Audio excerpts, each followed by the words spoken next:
स्वागत करते हैं हम अपने YouTube चैनल स्टडी टर्न में। अब दोस्तों हमने फर्स्ट वीडियो और सेकंड वीडियो में जो एक्सरसाइज हमारी थर्ड थी अवकलनीयता, उसके बारे में हमने पढ़ा था। कोशी-रीमान समीकरण पढ़ लिया हमने और अवकलनीयता हमने पढ़ ली है। अब बात करते हैं इसके आगे के। तो उसमें आगे का जो क्वेश्चन आएगा वो किस प्रकार का आ सकता है, वो है अवकलनीयता के बाद में जो हमने सिद्ध किया था क्या, कोशी-रीमान समीकरण, उसका ध्रुवीय रूप। तो किस प्रकार होता है उसका ध्रुवीय रूप हम देखते हैं।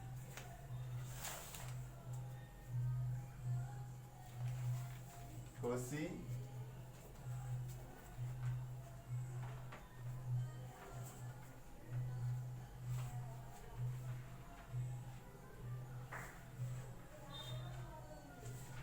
तो दोस्तों कोशी-रीमान समीकरण का ध्रुवीय रूप, जब कोशी-रीमान समीकरण के ध्रुवीय रूप की हम जब बात करते हैं तो हमें कुछ बातें ध्यान में रखनी होती है। क्योंकि जब ध्रुवीय रूप आता है तो हमें पता होता है कि x बराबर क्या होता है, y बराबर क्या होता है, थीटा बराबर क्या होता है। तो देखो दोस्तों, जब ध्रुवीय रूप की बात आती है, कोई सा भी हमारे पास ध्रुवीय रूप हो, तो हमें जब ध्रुवीय रूप की बात आती है तो हम क्या करते हैं, x इक्वल टू मेरे पास क्या आता है, r cos थीटा। क्या आता है, r cos थीटा। और y इक्वल टू क्या रहता है मेरे पास, r sin थीटा। ठीक है। और r स्क्वायर इक्वल टू क्या होता है, x square plus y square. और theta equal to tan inverse y upon x। तो दोस्तों ये चीज हमें क्या है, जहीं पर भी ध्रुवीय रूप आ जाए तो वहां ये क्या करना है, अप्लाई करना है। क्या करना है हमारे को, ये अप्लाई करना है। अब इसके बाद हमारे को क्वेश्चन की तरफ क्या है कि कोशी-रीमान समीकरण का ध्रुवीय रूप, किसका, कोशी-रीमान समीकरण का ध्रुवीय रूप दे रखा है। जब कोशी-रीमान समीकरण के ध्रुवीय रूप की बात करते हैं तो क्या आता है हमारे पास, कोशी-रीमान समीकरण क्या था, क्योंकि कोशी-रीमान समीकरण क्या था, कोशी-रीमान समीकरण हमने इसके जो पहले वाली वीडियो में हमने देखा था कि क्या था, del u upon del x equal to del v upon del y, del u upon del y equal to minus del v upon del x. ये क्या था, कोशी-रीमान समीकरण। अब कोशी-रीमान समीकरण को हम संतुष्ट करने के लिए इसका ध्रुवीय रूप किस प्रकार ज्ञात करेंगे, क्योंकि del u upon del x ज्ञात करने के लिए मैं क्या करूंगा, यहाँ del u upon del r upon del x, del r upon del y, del theta upon del u, ऐसे इस प्रकार के मतलब वैल्यूज क्या करूंगा, ज्ञात करूंगा। क्यों ज्ञात करूंगा, क्योंकि मेरे को क्या लाना है, del u upon del x और del v upon del y, del u upon del y और del v upon del x. तो देखो दोस्तों, मैं क्या करता हूँ, पहले del r upon del x याद करता हूँ। तो दोस्तों जब del r upon del x जब मैं याद करता हूँ तो डेल आर क्या, हाँ मेरे पास क्या वैल्यू, ये मतलब इसका मैंने क्या किया, डिफरेंशिएशन कर रहा हूँ। जब मैं इसका डिफरेंशिएशन करता हूँ, मतलब इसका डिफरेंशिएशन किया तो क्या आया, 2r del r upon del किसके सापेक्ष कर रहा हूँ, x के, तो यहाँ क्या आएगा x। ठीक है दोस्तों। इसके बाद इसका क्या, तो क्या है मेरे पास 2x, और y का करूंगा तो क्या आ जाएगा मेरे पास 0। तो जो r की वैल्यू है इसको मैं किस प्रकार लिख सकता हूँ, del r upon del x equal to क्या है मेरे पास 2x अपॉन 2r। क्या आ गया, 2x अपॉन 2r। तो 2x से 2 से 2 कैंसिल आउट, क्या बचा x अपॉन r, क्या बचा x अपॉन r। और x की इक्वल टू क्या है मेरे पास, r cos थीटा। तो मैं इसको क्या लिख सकता हूँ, r cos theta upon r, r से r कैंसिल आउट, बचा क्या मेरे पास, केवल cos थीटा। किसकी इक्वल में आया, del r upon del x के। इसके बाद बात करता हूँ मैं क्या, del r upon del y की, del r upon del y की। सेम इसी प्रकार मैं क्या करूंगा, इसका डिफरेंशिएशन करूंगा तो क्या आएगा मेरे पास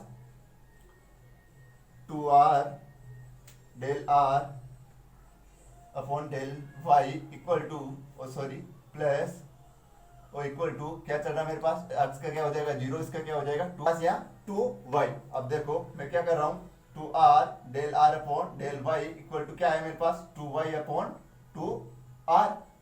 अब देखो 2 से 2 कैंसिल आउट हो गया, यहाँ मैंने इसको क्या किया, ये जो गुना में था इधर किसमें आ गया, डिवाइड में, क्या बचा y अपॉन r। अब देखो y की वैल्यू क्या थी, हमने क्या ली थी, r sin थीटा इसको टू, तो मैंने यहाँ क्या लिखा y की जगह r sin theta upon r से r क्या हो गया कैंसिल आउट, बचा क्या sin थीटा। तो देखो दोस्तों मेरे पास किसकी वैल्यू है, del r upon del theta और del r upon del x और del r upon del y की वैल्यू क्या क्या है मेरे पास, cos थीटा और sin थीटा। तो दोस्तों डेल इसकी वैल्यू तो हमने निकाल ली है कि क्या क्या आ गया मेरे पास, यहाँ पर del r upon del x की निकाल ली और del r upon del y की निकाल ली है। तो del r upon del x और del r upon del y के बाद मैं क्या करता हूँ, del u upon del x, del u upon del x होता क्या मेरे पास, del u upon del r dot del r upon del x plus del u upon del theta dot del theta upon del x. इसको मैं क्या करता हूँ, इस प्रकार लिखता हूँ। क्या लिखता हूँ, इस प्रकार लिखता हूँ। तो देखो del u upon del x ज्ञात करने के लिए मुझे देखो मैंने एक टर्म तो क्या कर ली, ये वाली तो मैंने क्या कर ली, ज्ञात कर ली। ये वाली टर्म तो मैंने ज्ञात कर ली। ये किसके लिए, केवल एक्स एक्स के लिए, किसके, एक्स एक्स के लिए। मतलब जब एक्स एक्स की बात करते हैं उसमें अभी वाई वाला फंक्शन नहीं लिया इसलिए, तो एक्स एक्स में केवल ये वाली वैल्यू तो मैंने क्या कर लिया, ज्ञात कर लिया। अब मेरे को क्या करना है, del theta upon del x भी क्या करना है, ज्ञात करना है। तो del x upon del theta की जब मैं बात करता हूं तो मेरे पास क्या होता है यहाँ, del x del theta upon del x की जब मैं बात करता हूं तो थीटा इक्वल टू क्या मेरे पास, थीटा इक्वल टू क्या है, theta equal to tan inverse y upon x। तो डेल अब इसका x के सापेक्ष मैंने डिफरेंशिएशन किया तो यहाँ तो क्या आ गया मेरे पास, del theta upon del x। जब इसका करूंगा तो tan इनवर्स का क्या होता है मेरे पास, tan इनवर्स का क्या होता है बताओ, पता नहीं क्या, 1 अपॉन 1 प्लस एक्स स्क्वायर होता है ना। मतलब जब tan इनवर्स x का क्या होता है, tan इनवर्स इसका 1 अपॉन क्या होता है, 1 प्लस एक्स स्क्वायर, यही तो होता है। क्या होता है, 1 अपॉन 1 प्लस एक्स स्क्वायर। जब 1 अपॉन 1 प्लस एक्स स्क्वायर की हम जब बात करते हैं, इसको इस प्रकार लिख सकते हैं, ये इसका फॉर्मूला होता है। तो इसमें अप्लाई करते हैं, इसमें अप्लाई करते हैं तो क्या हुआ, 1 अपॉन 1 प्लस क्या, 1 अपॉन 1 प्लस एक्स स्क्वायर। यहाँ एक्स स्क्वायर क्या है, y अपॉन एक्स है, तो y अपॉन एक्स का होल स्क्वायर। अगर यहाँ x की वैल्यू होती तो हम क्या करते, केवल x का ही अवकलन करते, लेकिन यहाँ क्या मेरे पास y अपॉन एक्स है, तो y अपॉन एक्स का भी क्या होगा, डिफरेंशिएशन। अब देखो y अपॉन एक्स का जब मैं डिफरेंशिएशन करूंगा तो देखो x क्या हो जाएगा, इसको किस प्रकार लिख सकता हूँ मैं, तो ऊपर लिखता हूँ। जब y अपॉन एक्स का मैं डिफरेंशिएशन करता हूँ y अपॉन एक्स का, तो क्या आ जाएगा मेरे पास, y डॉट एक्स की पावर माइनस 1, और इसका क्या होगा मेरे पास, y एक्स माइनस का 1 एक्स स्क्वायर माइनस का, ये होगा। अब जब ये होगा तो ये क्या हो जाए, इसको क्या लिख सकता हूँ मैं, y अपॉन एक्स माइनस 2, क्योंकि हमने ये तो अवकलन कैसे किया, फर्स्ट ईयर और सेकंड ईयर में क्या कर लिया, पढ़ लिया है। तो इसका क्या होगा मेरे पास, जो वैल्यू है वो क्या आई, माइनस की dot minus y upon x square, क्या है, y डॉट माइनस का एक्स स्क्वायर। इसको मैं यहाँ से मिटा रहा हूँ क्योंकि ये किसके लिए है, इसके लिए। अब देखो जब मैं इसको हल कर रहा हूँ, del theta upon del x equal to क्या है मेरे पास, इसको देखो, इसको मैंने क्या लिखा, 1 upon 1 plus y square upon x square dot minus y upon x square. ये मल्टीप्लाई इस वाले के साथ मल्टीप्लाई है, ना कि इसके साथ। यहाँ x भी क्या होगा, स्क्वायर में आएगा। तो देखो दोस्तों मैं यहाँ से थोड़ा मिटा रहा हूँ, ये वैल्यू मैंने यहाँ से मिटा ली है। जब मैंने ये वैल्यू यहाँ मिटाई तो क्या आया मेरे पास, यहाँ del theta upon del x equal to क्या आया, 1 अपॉन, दोनों का क्या लिया मैंने, ऐसे में लिया, एक्स स्क्वायर इक्वल टू क्या आया मेरे पास, यहाँ एक्स स्क्वायर प्लस का वाई स्क्वायर, और डॉट में क्या चल रहा है मेरे पास, माइनस का y अपॉन का एक्स स्क्वायर। ठीक है। अब देखो दोस्तों जब ये संख्या क्या आएगी, पलटेगी, तो इसके अपॉन में नीचे रखे, ये संख्या किस में चली जाएगी, ऊपर। मतलब जो नीचे वाली संख्या है वो क्या चली जाएगी, ऊपर चली जाएगी। तो देखो एक्स स्क्वायर से तो एक्स स्क्वायर क्या हो जाएगा, कैंसिल आउट हो जाएगा। एक्स स्क्वायर से तो एक्स स्क्वायर क्या हो जाएगा, कैंसिल आउट हो जाएगा। और जो बचेगी टर्म वो क्या बचेगी, इसको x square plus y square किसके इक्वल में, आर स्क्वायर के। मतलब इसको क्या लिख सकता हूँ, 1 अपॉन आर स्क्वायर। क्या लिख सकता हूँ, 1 upon r square dot y equal to क्या था मेरे पास, y इक्वल टू क्या था मेरे पास, r sin थीटा, मतलब माइनस का r sin थीटा। तो देखो r स्क्वायर से मैं एक r को काट रहा हूँ, तो यहाँ क्या बच रहा है, 1 अपॉन r। किसमें आई मेरे पास टर्म, वो जो आई वो क्या आई, यहाँ मैं लिख रहा हूँ मिटा के, क्या है मेरे पास, del theta upon del x equal to क्या आ गया मेरे पास, माइनस का 1 अपॉन r sin थीटा। ये किसकी वैल्यू है, del theta upon del x की वैल्यू है। अब देखो मेरे पास डेल अपॉन डेल एक्स और del theta upon del x की वैल्यू है मेरे पास, और मेरे पास del r upon del x की है वैल्यू अवेलेबल है। तो अब जब वैल्यू दो अवेलेबल है तो मैं क्या करता हूँ, इस इक्वेशन में क्या करता हूँ, इसको पुट करता हूँ। जब इन इक्वेशन में इसको मान को मैं क्या कर रहा हूँ, पुट कर रहा हूँ, तो क्या आएगा मेरे पास, रख के देखते हैं। यहाँ से मैं इसको मिटा रहा हूँ। याद रखना है कि कोस थीटा किसकी वैल्यू आई थी हमारे पास, del r upon del x की वैल्यू क्या आई थी, कोस थीटा, ये याद रख लेना। देखो दोस्तों जब मैंने इस वाली वैल्यू में क्या रखा, ये वैल्यू पुट की, तो मेरे पास क्या आ गया, del u upon del x equal to मेरे पास क्या आ गया, del u upon del r dot del r upon del x की वैल्यू क्या आई थी, cos theta plus del u upon del theta, del u upon del theta. अब del theta upon del x की वैल्यू आई थी, del theta upon del x की value क्या आई मेरे पास, माइनस का साइन थीटा अपॉन आर, क्या आया, माइनस का साइन थीटा अपॉन आर। तो दोस्तों इस वाली इक्वेशन को मैं क्या कर रहा हूँ, इक्वेशन नंबर फर्स्ट दे रहा हूँ, क्या समीकरण नंबर फर्स्ट दे रहा हूँ। जब बात करते हैं दोस्तों, जब x की है तो हमने क्या कर लिया, प्रूफ कर लिया। अब x क्या कर लिया हमने, यहाँ प्रूफ कर लिया। इसके बाद बात करते हैं हम किसकी, y वाली की, मतलब y एक्सेस की बात करते हैं। किसकी बात करते हैं, y एक्सेस की। जब y एक्सेस की बात करता हूँ तो मेरे पास जो x वाली टर्म है उसकी जगह क्या आ जाएगी, y वाली टर्म। मतलब ये जो आएगी, अब जो del u upon del x आएगा, del u upon del y जो आएगा वो क्या आएगा, del u upon del y और del r upon del y plus del u upon del theta dot del theta upon del y।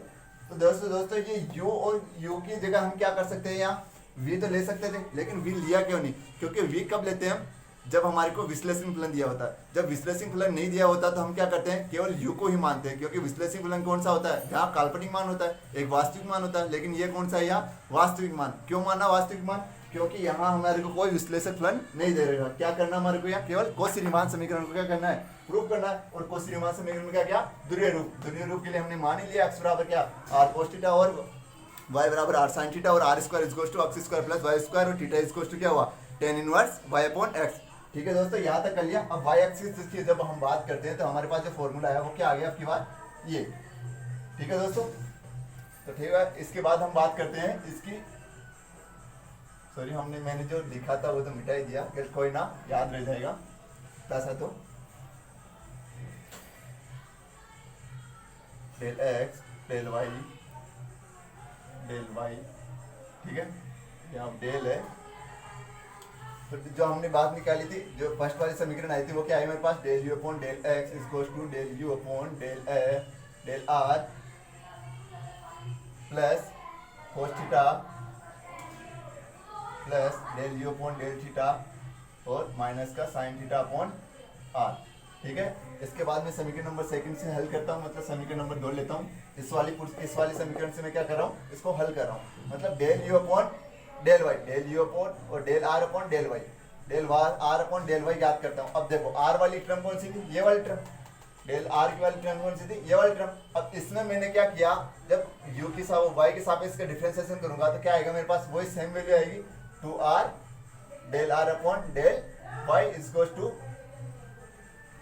2y और y is equal to क्या आ जाएगा हमारा, del r upon del y is equal to 2y upon 2r, 2 से 2 cancel out हो गया। y की term हमारे पास जो थी वो क्या थी हमारे पास, r sin theta upon r से r क्या हो गया, कैंसिल आउट। तो यहाँ क्या बचा मेरे पास, sin थीटा, किसकी वैल्यू आई, r dr upon del r upon del y की वैल्यू क्या आ गया मेरे पास, ओनली sin थीटा। अब इसके बाद में क्या करता हूँ, इसके बाद मैंने क्या निकाला, r theta upon del r upon और del theta upon del y, क्या निकाला, del theta upon del y। अब देखो del theta upon del y की जब मैं बात करता हूँ तो थीटा इज इक्वल टू मेरे पास क्या है, tan inverse y upon x, tan inverse y upon x। तो tan का जब थीटा का मैं करता हूँ तो del theta upon del y। अब इसका y के सापेक्ष डिफरेंशिएशन करता हूँ तो हमें पता है कि tan inverse y is equal to क्या होता है, tan inverse y is equal to क्या होता है, 1 अपॉन 1 प्लस y स्क्वायर होता है। लेकिन यहाँ y की जगह हमारे पास क्या है, y अपॉन x है, ये हमें क्या करना है, मानना है। तो इसकी जगह ये है तो मेरे पास जो टर्म आई वो क्या आई मेरे पास, 1 अपॉन, इसका डिफरेंशिएशन किया तो 1 upon 1 plus y upon x का स्क्वायर। यहाँ तक तो सही है। अब हम क्या कर रहे हैं, y अपॉन x का क्या कर रहा है, वापस डिफरेंशिएशन कर रहे हैं y के सापेक्ष। जब y के सापेक्ष करूंगा तो क्या आएगा, 1 अपॉन x ही तो बचेगा, क्योंकि y का तो क्या हो गया 1 और 1 अपॉन x क्या कांस्टेंट वैल्यू, यहाँ तो कांस्टेंट वैल्यू क्या आ जाएगी बाहर। तो इसके साथ y अपॉन x भी क्या आ गया मेरे पास, इसका y अपॉन x की जगह 1 अपॉन x भी क्या हो गया, इसका डिफरेंशिएशन हो गया। ठीक है, इसको मैंने हल किया तो क्या आएगा, 1 upon 1 plus y square upon x square dot 1 upon x। यहाँ तक आया दोस्तों समझ।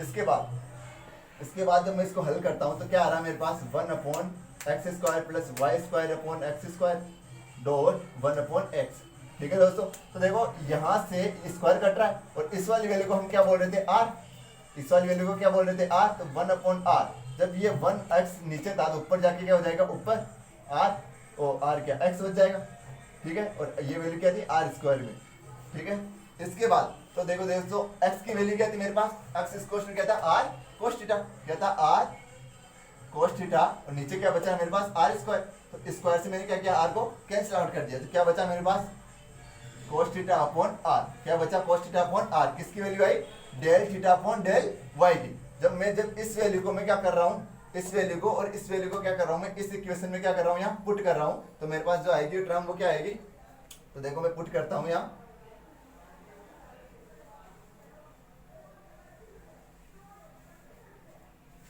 Del u upon del y is equal to क्या आया, del u upon del y del r है, सॉरी यहाँ डेल आर है, del r dot del r upon del y की वैल्यू मेरे पास क्या आई थी sine theta, plus del u upon del r theta, और del theta upon del y की वैल्यू पे क्या है मेरे पास कोस थीटा अपॉन आर। इसको इक्वेशन नंबर दे दी मैंने क्या सेकंड, और ये इक्वेशन कौन सी थी फर्स्ट। तो देखो दोस्तों इसमें मेरे पास इक्वेशन नंबर फर्स्ट है, ये इक्वेशन नंबर क्या है सेकंड। तो del u upon del x और del u upon del y तो हमने इस प्रकार याद कर लिया। अब जो बचा वैल्यू बची वैल्यू वो कौन सी रहेगी हमारे पास, del v upon del x और del v upon del y. कौन सी बच गई, दो टर्म ये बच गई। पहले हम क्या करते हैं इन दो समीकरण को हल कर लेते हैं, उसके बाद क्या करेंगे इसी प्रकार लिखे और इनका आंसर लिख लेंगे। ठीक है दोस्तों,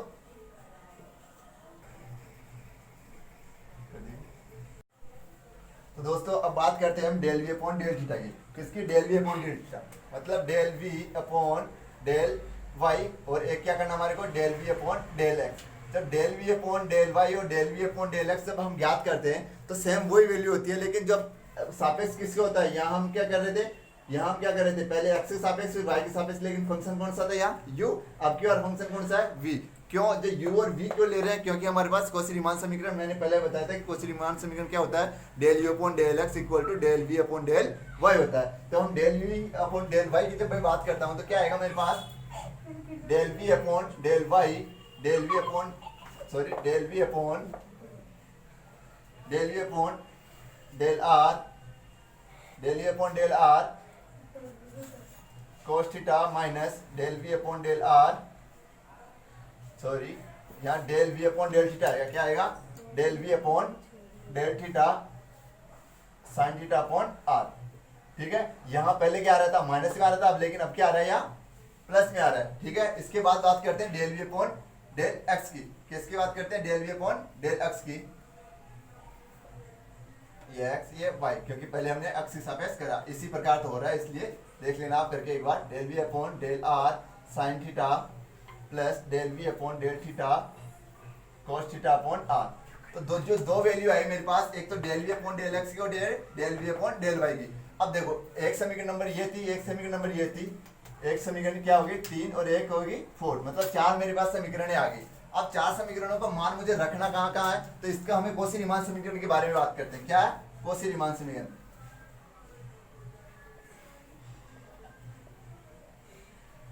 जब कौशी रीमान समीकरण होती क्या है, del u upon del x equal to del v upon del y और del u upon del y equal to minus del v upon del x, ये होती है। तो इन दोनों इक्वेशनों में क्या कर रहा हूं मैं, इन सारी इक्वेशनों का क्या कर रहा हूं मान पुट कर रहा हूं। जब मैं इसका मान पुट करता हूं तो क्या होता है मेरे पास, del u upon del x, del u upon del x कौन सी है, ये इस टर्म की कौन सी राशि आई मेरे पास, del u upon del r cos theta plus del u upon del theta minus sine theta upon r. ठीक है, इसके बाद इक्वल में क्या है del v upon del y, del v upon del y की वैल्यू क्या है मेरे पास, del v upon del r sine theta plus del v upon del theta cos theta upon r. तो ये इक्वेशन क्या दे दी मैंने इसको अभी, अब की बार फिर से फर्स्ट, मतलब इस इक्वेशन को मैं क्या कर रहा हूँ अलग से दे रहा हूँ, क्योंकि ये इतनी टर्म में रखी है। अब बाकी जो टर्म रखता हूँ मैं इसमें इस वाली टर्म में रखता हूँ। जब इस वाली टर्म में मैं रखता हूँ तो मुझे यहाँ थोड़ा सा मिटाना पड़ेगा। किसकी रख ली, del u upon del r की रख ली हमने, एक्स और वाई, मतलब एक तो ये टर्म रख ली हमने, और एक जब मैं इसकी बात करता हूँ कौशी रीमान समीकरण को मिटा देते हैं, क्योंकि कौशी रीमान समीकरण हमने यहाँ रख लिया है। तो बात करते हैं जब इस वाले टर्म की बात करते हैं, del u upon del y और डेल माइनस का del v upon del x की। इसमें जब मैं मान रखता हूँ del u upon del y की वैल्यू क्या है मेरे पास, del u upon del y की वैल्यू क्या है मेरे पास, del u upon del r dot sine theta plus del u upon del theta cos theta upon r. ये किसकी होगी, del u upon del y की। अब जो बची वो वैल्यू किसकी बराबर में चल रही है मेरे माइनस वाले में, इक्वल टू माइनस क्या, ये इक्वल टू था minus del v upon del x. अब del v upon del x कौन सी टर्म है, ये वाली टर्म। इसको जब मैं माइनस के मल्टीप्लाई करूंगा तो यहाँ माइनस का हो जाएगा del v upon del r cos theta, minus से मल्टीप्लाई होके हो जाएगा plus del v upon del theta और साइन थीटा अपॉन आर। ठीक है, इस इक्वेशन को मैं क्या कर रहा हूँ यहाँ सेकंड, फर्स्ट कौन सी इक्वेशन थी ये, और सेकंड इक्वेशन कौन सी रही वो। तो देखो दोस्तों यहाँ फर्स्ट और सेकंड इक्वेशन में आपको कुछ चीज कॉमन दिखाई दे रही है क्या, कि मतलब इस इक्वेशन में तो देखो कोस थीटा और साइन थीटा, यहाँ देखो साइन थीटा और यहाँ कोस थीटा, मतलब अगर मैं इस वाली इक्वेशन को यहाँ कोस थीटा से और इस वाली इक्वेशन को साइन थीटा से मल्टीप्लाई करता हूँ तो देखो यहाँ साइन स्क्वायर बन जाता है, यहाँ कोस स्क्वायर बन जाता है। जब कोस स्क्वायर और साइन स्क्वायर को जब मैं मल्टीप्लाई करके ऐड करूंगा तो दोनों इक्वेशन में क्या बन जाएगा, sine square plus cos square, और जो del u upon del x है तो वो क्या, del u upon del r है वो क्या हो जाएगा, कॉमन हो जाएगा। तो ठीक है, मैं इसी प्रकार करता हूँ कि समीकरण नंबर 1 को किससे, कोस थीटा से तथा समीकरण नंबर 2 को साइन थीटा से मल्टीप्लाई करता हूं, क्या करता हूं, गुणा करता हूं। गुणा करने पर जब इन दोनों से इक्वेशनों को मैं मल्टीप्लाई करता हूं तो इक्वेशन नंबर फर्स्ट को जब मैं कोस थीटा से मल्टीप्लाई करता हूं तो क्या आता है मेरे पास, del u upon del r cos square theta plus del u upon del theta, minus का यहाँ क्योंकि माइनस बाहर आ जाएगा इसका, sine theta cos theta upon r equal to, इस वाली समीकरण को भी तो कोस थीटा से मल्टीप्लाई करूंगा, del v upon del r sine theta cos theta plus del v upon del theta cos square theta upon r. यहाँ u है, ये u की वाली की बात करें समीकरण में एक की, ठीक है। जब इसको मैंने क्या कर दिया, कोस थीटा से मल्टीप्लाई कर दिया, ये इस इक्वेशन को मैं क्या कर रहा हूँ, समीकरण नंबर 3 दे रहा हूँ, क्या दे रहा हूँ, समीकरण नंबर 3। जब इस इक्वेशन को मैं मल्टीप्लाई करता हूँ साइन थीटा से तो क्या आएगा मेरे पास, del u upon del r sine square theta plus del u upon del theta cos square theta cos theta sine theta, क्योंकि साइन थीटा से मल्टीप्लाई कर रहा हूँ upon r equal to minus का del v upon del r cos theta sine theta plus del v upon del r sine square theta upon r. ठीक है दोस्तों, इस इक्वेशन को मैंने दे दिया 4। अब देखो इक्वेशन नंबर 3 और इक्वेशन नंबर 4 को जब मैं ऐड करता हूं तो क्या आता है मेरे पास, क्या, समीकरण नंबर 3 और 4, 3 व 4 को जोड़ने पर, इनको जोड़ा क्यों, क्योंकि इस इक्वेशन नंबर इससे इसको जोड़ने पर देखो साइन स्क्वायर और कोस स्क्वायर, मतलब इसमें देखो del u upon del r common आ रहा है, इसमें del v upon del r common आ रहा है, यहाँ del u upon del theta common आ रहा है, यहाँ del v upon del theta common आ रहा है, क्या आ रहा है, कॉमन आ रहा है। तो देखो डेल, इसमें मैंने क्या किया, दोनों को ऐड किया तो del u upon del r मेरे पास कॉमन आ गया, यहाँ क्या बचा, cos square theta plus sine square theta. ठीक है, इसमें से मेरे पास क्या है, माइनस का, क्या, माइनस मैंने जब कॉमन ले लिया बाहर तो यहाँ क्या बचेगा मेरे पास, जब ऐड कर रहा हूँ तो देखो del u upon del theta, del u upon del theta, sine theta cos theta और sine theta cos theta upon r, तो ये दोनों क्या जाएंगे, कैंसिल आउट, और क्या बच जाएगा, 0। तो यहाँ इक्वल इसको टू। अब इसमें देखो ये क्या थी मेरे पास प्लस की और ये क्या थी माइनस की, इसलिए मैंने क्या कर दिया, इसको कैंसिल आउट कर दिया। ठीक है दोस्तों, इसके बाद बची क्या, del u upon del theta, क्या बची, del v upon del theta. जब ये मेरे पास मैंने इसको कॉमन लिया तो यहाँ क्या बच रहा मेरे पास, cos square theta upon r, और यहाँ क्या बच रहा मेरे पास, sine square theta upon r. ठीक है, जब मेरे पास ये दोनों वैल्यू बच रही है तो हमें पता होता है कि sine square theta plus cos square theta equals to क्या होता है, 1 होता है। तो मैं ये सोर्स समीकरण क्या कर रहा हूँ, इन दोनों में अप्लाई कर रहा हूँ। तो del u upon del r ये क्या हो गया, 1 equals to del v upon del theta equals to, ये क्या हो गया, यहाँ तक तो 1 हो गया, लेकिन 1 अपॉन आर क्या कर लिया मैंने, यहाँ कॉमन ले लिया, तो ये क्या बच गया, 1 इक्वल टू क्या बचा मेरे पास, del u upon del r equals to 1 upon r del v upon del theta. तो एक इक्वेशन तो क्या है मेरे पास, del u upon del theta, एक तो क्या है del u upon del r, और एक इक्वेशन, तो देखो एक इक्वेशन तो मेरे पास क्या है, del u upon del r और equal to 1 upon r del v upon del theta. इसी प्रकार हम क्या कर लेंगे, दूसरी इक्वेशन भी क्या कर लेंगे, ज्ञात कर लेंगे। ठीक है दोस्तों।